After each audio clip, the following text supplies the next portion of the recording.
Anak yang soleh itu anak yang tahu kalau dia seorang laki-laki nanti, secantik apapun istrinya, selucu apapun anak-anaknya, sebanyak apapun harta yang dia miliki, sehebat apapun dia di mata anak buahnya, demi Allah, orang tua tidak pernah menjadi nomor 2 dalam hidup.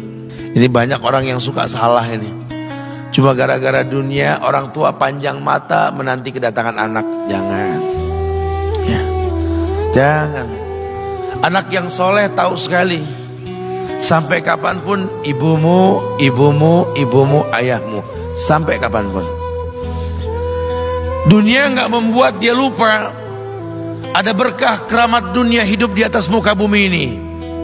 Dia nggak repot datang ke makam-makam para wali. Orang tua nomor 1 yang dia temui. Ini orang hebat. Ini banyak di antara kita makam-makam didatengin, di mana saja didatengin, ngalap berkah. Orang tua panjang mata, berlinang air mata menanti, mana anakku? Mana pohon yang pernah kutanam? Mana pohon yang pernah kurawat? Kudengar dia sudah mulai berbuah, ingin kurasakan buahnya. Berani mengeluarkan dana jutaan untuk hal-hal yang gak disyariatkan. Ini orang tua panjang mata. Rela nggak rela, orang tua kita akan mendengar dan melihat. Ma, aku pengen nikah, aku pengen berkeluarga, ma. Ya orang tua ya seneng lah. Cuma kalau inget metik buahnya belum terasa, ya ada perasaan kayak gimana gitu loh. Karena dia tahu setelah ini dia akan menikah. Bahwa anak orang ada kehidupan yang berbeda yang bakal dia rasa.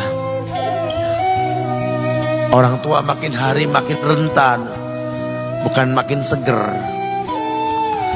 Yang perempuan dibawa orang, ya Allah.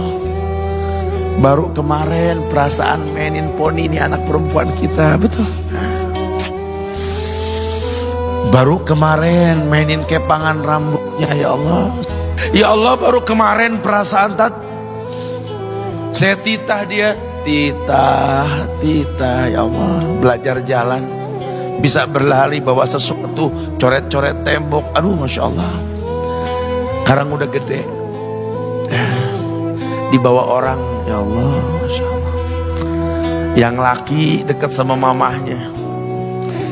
Baru kemarin tangan mungilnya kita tuntun, kalau kelepas dia nangis, betul.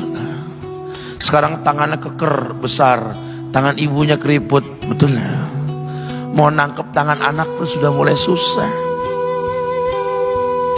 Membawa anak orang datang dengan gagah, cium tangan, cipika-cipiki, udah. Ma, kita jalan dulu, Ma ya. Udah mama, udah. Digandeng tangan kekasihnya, dirangkul pundaknya. Ini anak laki ndak tahu ibunya kayak diiris-iris jantungnya. Dia lihat tangannya yang keriput, ya Allah.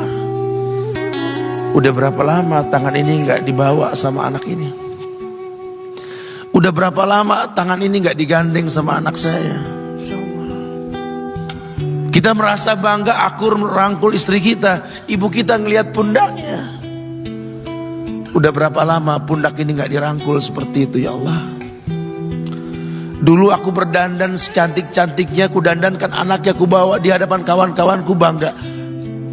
Lihat anakku. Tapi dia gak pernah berdandan rapi membawa aku ke hadapan teman-temannya. Lihatlah ibuku. Ibunya sudah kebayang, ya Allah, ini anak bakal minta nikah sebentar lagi. Yang wajar kalau orang nanam pohon pengen metik buah, wajar. Ini buah belum terasa, pohon sudah mau dibawa, kebayang tidak? Ya Allah.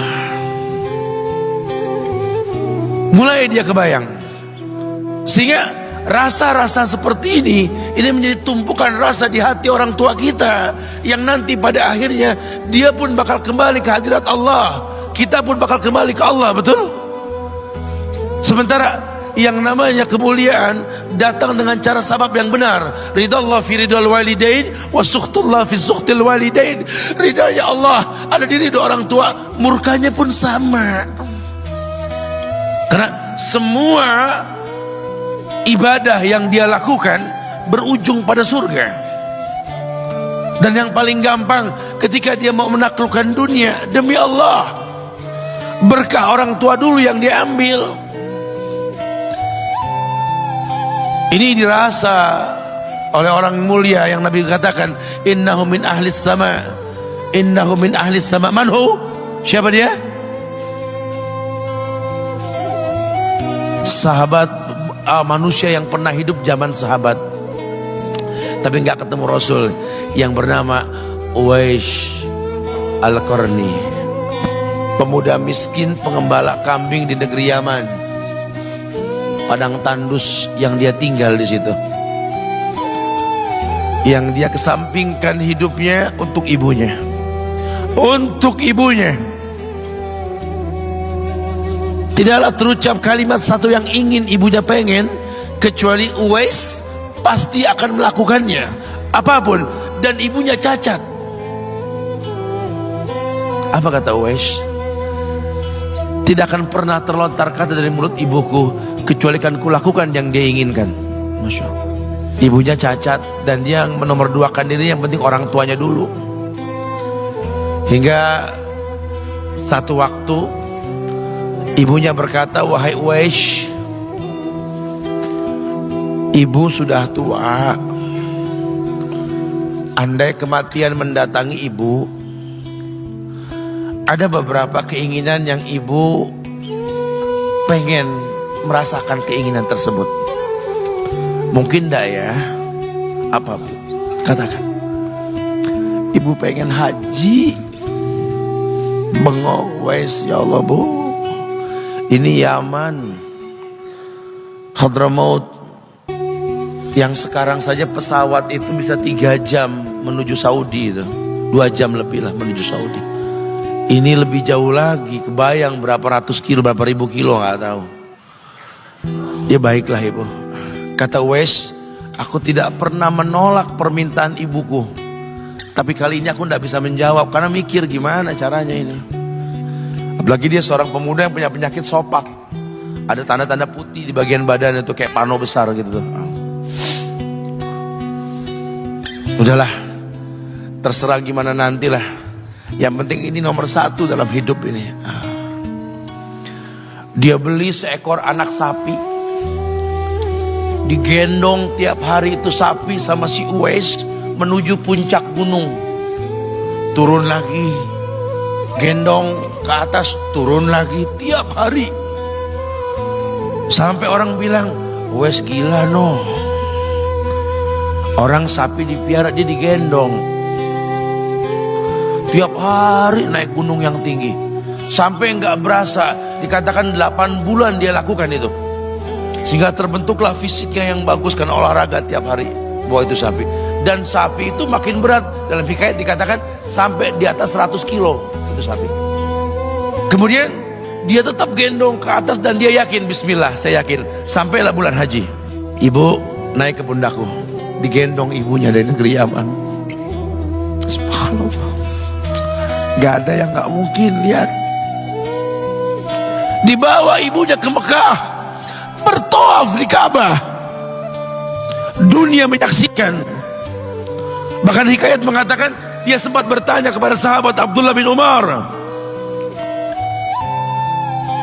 aku telah menggendong ibuku dari negeri Yaman menuju Mekah, bertawaf di Ka'bah ini, sudahkah aku membayar jasa ibuku? Apa kata sahabat Abdullah bin Umar? Bahkan satu hentakan napas pun ketika melahirkanmu belum terbayar. Bahkan satu hentakan napas pun ketika melahirkanmu belum terbayar.